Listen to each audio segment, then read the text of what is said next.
السلام عليكم. والله يا جماعة بلادنا الله ما خلق مثلها، أرض مباركة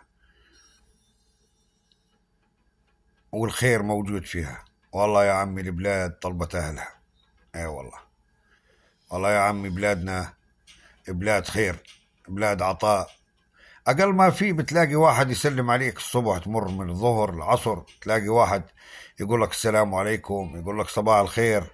تقول له واحد تفضل اشرب فنجان قهوة، تقول له واحد تفضل اقعد لك شوي يا رجل، السولف له سولافي، يسولف لك سولافه. تتسلى، تتغير جو. بتعرف كل شيء هناك فيها. أما هاي البلاد اللي احنا فيها بلاد ما في واحد بقول لواحد السلام عليكم. والله إذا بتموت بالدار ما واحد بتطلع عليك ولا بقول لك أنت ميت ولا طيب، أبدا.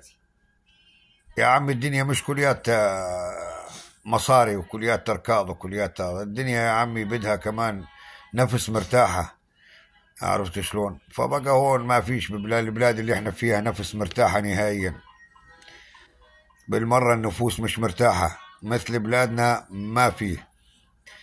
الله ما خلق مثل بلادنا أبدا نهائيا. أقل ما فيه بتلاقي جار الصبح بيسلم عليك، بيسلم عليه بقول لك تفضل أبو فلان، تعال أبو فلان. بتلاقي أخو، بتلاقي أخت، بتلاقي جار، بتلاقي واحد بالطريق بيسلم عليك شلونك أبو فلان.